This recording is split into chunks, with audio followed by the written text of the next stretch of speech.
What's been life like? Well, almost like a new life, if I may describe it as one, or as such. In terms of a lot of revelations flowing in from several quarters about our Father. It's almost as if we're just beginning to know who He really was, or we're just beginning to discover how far His tentacles spread and His impact on people's lives. Quite a lot of accolades and eulogies and appreciation of the life He has lived by people who we probably didn't even know He met before. Over 89 years of life, effectively living 60 years of it in full interaction with people across the world. It's been quite hectic, so to speak, in trying to come to terms with his departure and with the very hefty legacy of goodwill that he left behind for us to cope with. But by and large, we give glory to God for his life and the way he chose to spend it and the positive impact that he has had on people. And we're gladdened that a lot of people appreciate their interaction with him and remember the good times that they spent with him. And that is, for us, quite elating and quite edifying and inspiring and uplifting. It has, in a way, softened the blow or the impact of his departure, at least for now. But we were quite overwhelmed, so to speak.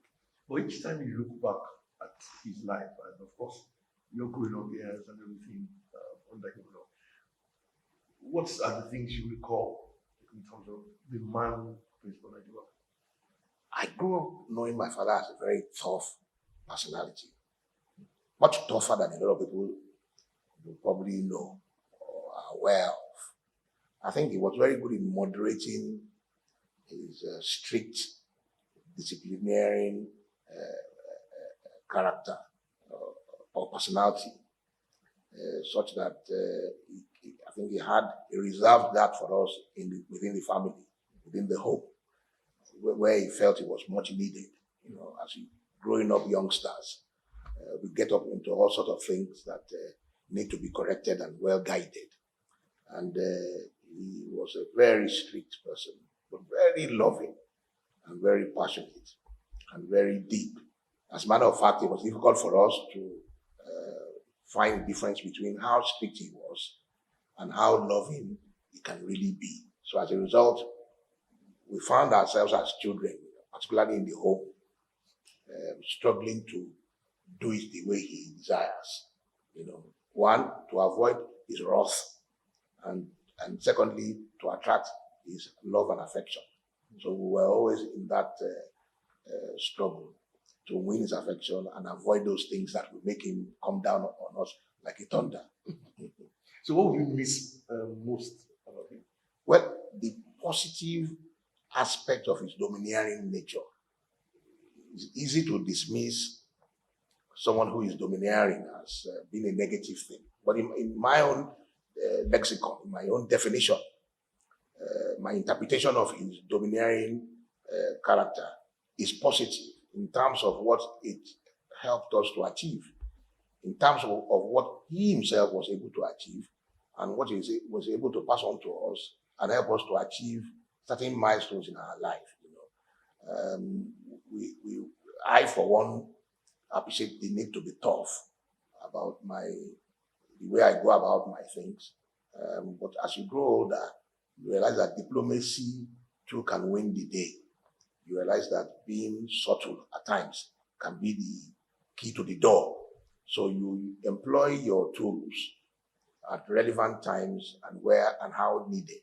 So I think his own domineering character helped him a lot because he seemed to have an idea of where he wanted to go from the beginning of everything he does. So as a result, he never looked left or right in going forward. He never allowed any distraction to come his way. He was a very resolute person. And once he decided this is his direction, he's going his way regardless of what he may encounter. I think he haven't succeeded in a number of efforts in that manner. It's an inspiration for those of us who want to emulate him in one way or the other. I'm not saying we want to be like him. I think that's a very tall order, as most of us can see. But at least our own contribution to adding value and living an impactful life, we draw inspiration from the way he has lived his own life too. Thank you. I know he touched so many sectors, legal profession, religion, and I'm wondering how he was able to balance out those roles. Because reading some of the writers from him and tributes from the various Muslim organizations and all that, and of course setting up Christian University, I mean, for me, it's a testament to his commitment to. How did he balance it out throughout his life? Because I know that the Islamic aspect of it became prominent towards the life. I'm wondering, is it deliberate? Is it something planned? Is it something structured? I think, well, that's a bit of a difficult question, really. But I will try and answer it in this manner. First of all, I think his background helped a lot. First of all, he attended mainly Christian schools. He attended Owu Day School. And then from there, he moved on to, not Owu Day School, it's Baptist Day School, sorry.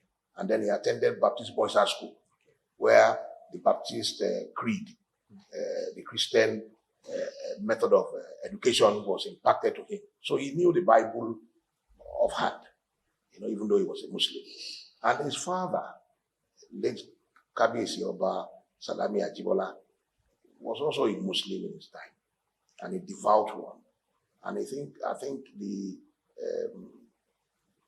closeness and the very close relationship he had with his own father helped him to find a way through religion as well.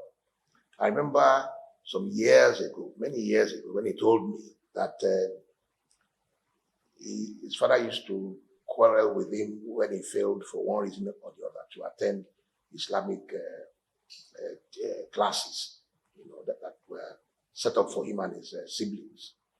And when many years after his father passed on, and he found himself in a room one day with a big mirror in front of him, and as he was praying and observing his prayer at that point, he said he almost saw an image of his father in the mirror, telling him, "Did I not tell you that this is a religion that you will require to move on in life and progress? Now there you are, looking for a way through it." He said that from that point he decided that his commitment and his focus on his religious requirements would be top priority. And I think he knew well in time that life itself is an ephemeral thing and transient, and that after all our efforts here and struggles in this world, it will all come to an end one way or the other, and that what you can show, the account that you need to give of yourself, must include your service to God and humanity. So he knew quite early in life that he should not allow his professional calling and his professional commitments to distract him from his religious commitments as well. So he was able to find a balance with that. And as soon as he was able to put his pen and paper down in the World Court, and then he became the UK High Commissioner at the time for Nigeria, he relaxed a lot as far as professional duties were concerned. So he gave himself more time and used his resources to set up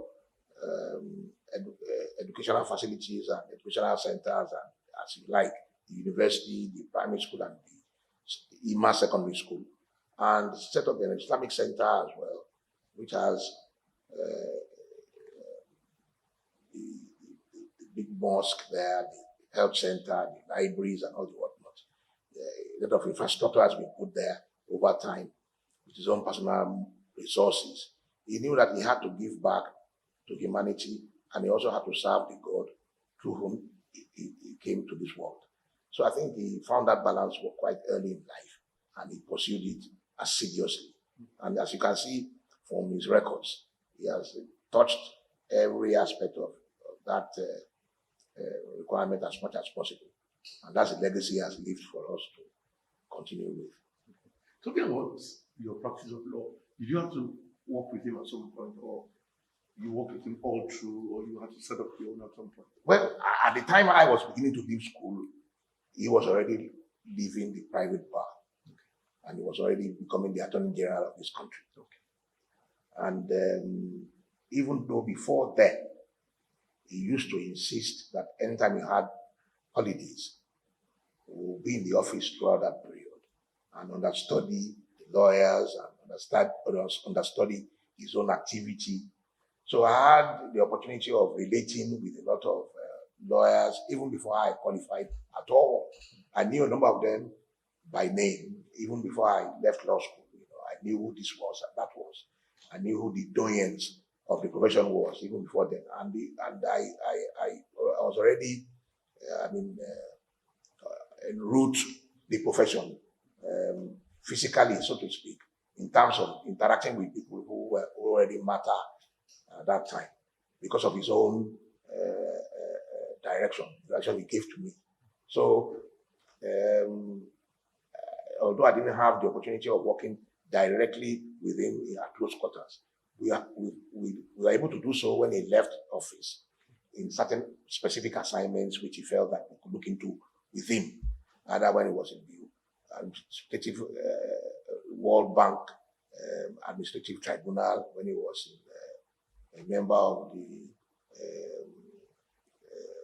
when he was the that he felt that we could look into for him on the side or assist him with in his assignments. We were able to look into a few of that at that time. But in terms of domestic law practice, which I would have liked to see happen, I didn't have that pleasure. But of course, I had the opportunity of seeing him close up at times when I was still in school and he was still in the private bar. So I had already imbibed some of his style of doing things, because someone you look up to and you see regularly is bound to have a very huge influence on your life, whether you like it or not. So I think he has impacted me, and I dare say it's impacted all my siblings in like manner. So even before I became a lawyer, I already see myself in his mold. Not that one is aiming to achieve all that he has achieved. We live in a different world now, and the opportunities that were there for him may not be available now. I may not even have his strength or his ability to cope with all the stress of running around trying to achieve a lot of what he was able to do. But at least one is able to find oneself with the opportunity to do the bit that one can do. Thank you. So what has kept you going all these years, keeping faith with law practice? Well, you must have a passion for something that you want to do. Okay. Otherwise, it wouldn't be an easy task if you don't have that passion for it. There must be something that drives you. A lot of our mentors, putting my father on one scale aside, who we looked up to, who we found almost extraordinary. I'm talking about the likes of my former boss, Chief Dioke Ajayi, who I had the opportunity of working with for a short period in his lifetime. In practice, people who we used to admire of his level then, came the Chofalas of this world, the Professor Kasumus, the Chocolate Williamses, the H.A. Ladners, and a number of them of that class. They were quite inspiring in the way they conducted themselves, the integrity with which they were, they practiced the profession, And the style in which they did it was quite inspiring. And for me, like a number of us who found themselves in this profession, we looked up to a lot of these people very much because we believed that they were doing it the way it ought to be done. I feel so sorry for a number of our colleagues who are just qualifying, coming into the profession now, that we don't have that many of those kind of people who are available these days. Almost as if they don't, as some people said, they don't make them like that anymore. Unfortunately, I think I joined that chorus in saying so because I don't see many like that around again. And they all seem to be leaving us one after the other. God bless their soul. But the record they've left behind is enough for a number of us to go through and find our own direction within that legacy. Can one also simply say that it is difficult to replace someone like Principal Ajibola in terms of anyone stepping into his shoes? Well, let me say that it is possible that a lot more people will come after him and do far better than he has done. And that's my prayer. Not necessarily myself or anybody else I necessarily know closely or otherwise. Because the prayer, the idea of life itself is that things must continue to progress and things must continue to get better. If it ends with people like him and not those people, other people like himself who have now left us behind, then that means life has almost ended. For us to continue to grow as a society, we must continue to better ourselves. And there must continue to be people who must be encouraged to do far better than those who have left us have done.